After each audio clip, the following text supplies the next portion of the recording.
वो तो आज भी पाकिस्तान पे रात की तारीकी में धावा बोलने की तैयारी कर रहा है। अब तो भारतीय सेना खुद तस्दीक कर रही है कि पूरी तरह तैयार है और 1 घंटे के नोटिस से हम पाकिस्तान पे हमला कर सकते हैं। सुने जरा। चाहे वो ऑपरेशनल रेडीनेस प्लेटफॉर्म पर हो या सरफेस टू एयर मिसाइल वाले रेजिमेंट्स स्क्वाड्रंस हैं, सब 1 घंटे के नोटिस पर तैनात हैं। यानी हम 1 घंटे के नोटिस पर पाकिस्तान के ऊपर ऑफेंसिव कार्रवाइयां कर सकते हैं। मैं आपको बताऊं कि भारत हकीकतन पाकिस्तान पे हमले की तैयारियां कर रहा है और इस वक्त भारत की तीनों मुसल्लह अफवाज ने बैक वक्त 3 मशकें शुरू कर रखी हैं। गुजरात, सरक्रीक और राजस्थान। त्रिशूल नामी मशकें हो रही हैं जिनमें तीनों फोर्सेस के एहलकार शरीक हैं। लद्दाख के वीरानों में भारतीय सेना आस्त्रा शक्ति नामी मशकों के नाम पे दिन रात अपना गोला बारूद जाया कर रही है।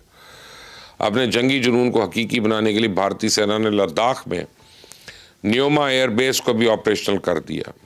इस मशरक में चिकन नेक के आसपास खलीज बंगाल और बहरा अरब में भी भारतीय नेवी के जंगी बेड़े मुसलसल गश्त कर रहे हैं, जबकि इंडियन एयरफोर्स के लड़ाका तैयारों की परवाजें भी दिन रात जारी हैं। इस बेमाना फौजी एक्सरसाइज का मकसद क्या है? मैं आपको भारतीय सेना के एक आला अफसर की गुफ्तगू सुनवाता हूँ, आपको पता चल जाएगा इनके मज़मूम मज़ाहिम क्या है। सुने ज़रा। क्योंकि न्यू नॉर्मल के मुताबिक कभी भी हमारे देश के अंदर आतंकवादी हमला होगा तो उसको एक लड़ाई का एक्ट माना जाएगा और आर्मी इसका मतलब है कि हमारे को हमेशा उस लड़ाई के लिए तैयारी रहना है और उसके लिए जवाब देने की कार्रवाई को हमारे को काबिलियत पूरा करना है। इसके अंदर बहुत सी नई टेक्नोलॉजी इक्विपमेंट आई है।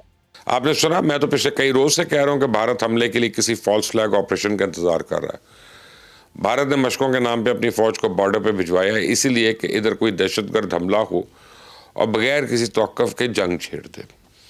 मैं आपको बताऊं कि भारत मकबूजा कश्मीर में LOC के साथ साथ बाकी आबादियों को तबाह करने के लिए खौफनाक साजिश भी कर रहा है। भारतीय सेना सरहदी बॉर्डर के नज़दीक वाक़ हर आबादी पे ऐसा बंकर बना रही जिसमें सिर्फ एक आदमी छुप सकता है। अब ये 250 से ज़्यादा ऐसे बंकर बना चुकी है, जबकि मजीद की तामीर हो रही है। अब होगा यह कि भारत के बुज़दिल सिपाही उन बंकर्स में छुप के फायर खोलेंगे। पाकिस्तानी मजबूरन उनका जवाब नहीं दे सकेगा, क्योंकि जवाबी फायरिंग से मजलूम कश्मीरियों के घरों को नुकसान पहुँचने का ख़तरा होगा और पाकिस्तानी ख़तरा तो नहीं लेगा। तो मैं एक बात बड़े दावे से कह सकता हूँ कि मोदी जितनी मर्जी पापड़ बेल ले, वो जिस अखंड भारत के सपने देख रहा है ना, वो सपना नहीं पूरा होगा। बल्कि मैं तो कहता हूँ कि इंशाल्लाह हम अपनी ज़िंदगी में मकबूजा कश्मीर को आज़ाद करवाएंगे। अब भारत के टुकड़े टुकड़े टुकड़े होते देखेंगे। आप ये स्क्रीन पे मनाजर देखें, ये नागालैंड है और अब देखें पूरे मजमे में कोई एक भी तिरंगा नहीं है। ये कोई जलसा नहीं, पर भारत के साथ इनकी नफरत का इजहार है।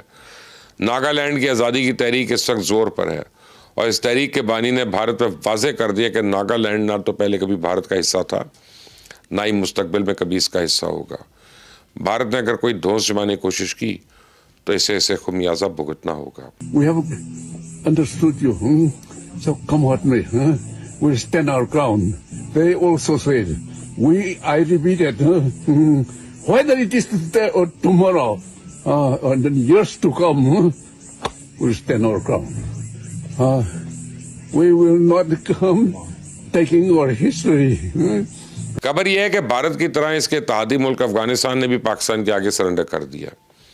इस्तांबुल में इब्तदाई तौर पर एक अबूरी मुआहिदा तय पाया और इस मुआहिदे के मुताबिक सीज़ फायर में तोसी कर दी गई, जबकि अफगानिस्तान ने बॉर्डर मैनेजमेंट और दरअंदाजी रोकने के लिए निगरानी का निज़ाम वज़ा करने की हामी भर दी है। तो मेरे ख्याल में पाकिस्तान को किसी सूरत आस्तीन के इंसाफों पर भरोसा तो नहीं करना चाहिए। ये सीज़ फायर में तोसी करवा के सिर्फ वक्त हासिल करना चाहते हैं ताकि एक बार कोई नया शैतानी वार करें। इनकी बददियानती का अंदाज़ा आप इससे लगाएं कि भारतीय इंजीनियर्स और पायलट्स की एक टीम इस वक्त भी काबुल में मौजूद है, जो पुराने रशियन तैयारे और नाकारा अमेरिकन हेलीकॉप्टर्स को इनके लिए मुरम्मत करने की कोशिश कर रही है। खबर यह है कि पाकिस्तान ने दहशतगर्दी के खिलाफ जंग में एक और बड़ा शिकार कर लिया। कलअदम TTP ने भी कारी अमजद उर्फ मुल्ला मुजाहिमत की हलाकत की तस्दीक कर दी है और ये TTP का नायब सरबराह था और बताया जाता है कि अफगान तालिबान के सुप्रीम लीडर मुल्ला हैबतुल्लाह खुनज़ादा से उसकी रिश्तेदारी भी थी। यह दरिंदा अरसा दराज से अफगानिस्तान में मुकीम था, लेकिन पिछले दिनों जूँ ही ये बाजोड़ में दाखिल हुआ तो हमारी सिक्योरिटी फोर्सेस ने इसको उसके साथियों समेत जहन्नुम पहुँचा दिया। नूर वली महसूद पहले ही जख्मों से चूर छुपता फिर रहा है और मैं आपको बताऊँ, ये जिस बिल में भी छुपेगा हमारे जवान उसको ढूंढ निकालेंगे। बाजोड़ से लेकर चमन तक अब दहशतगर्दों के सहूलतकारों के खिलाफ भी ग्रैंड ऑपरेशन होगा और हो चुका है।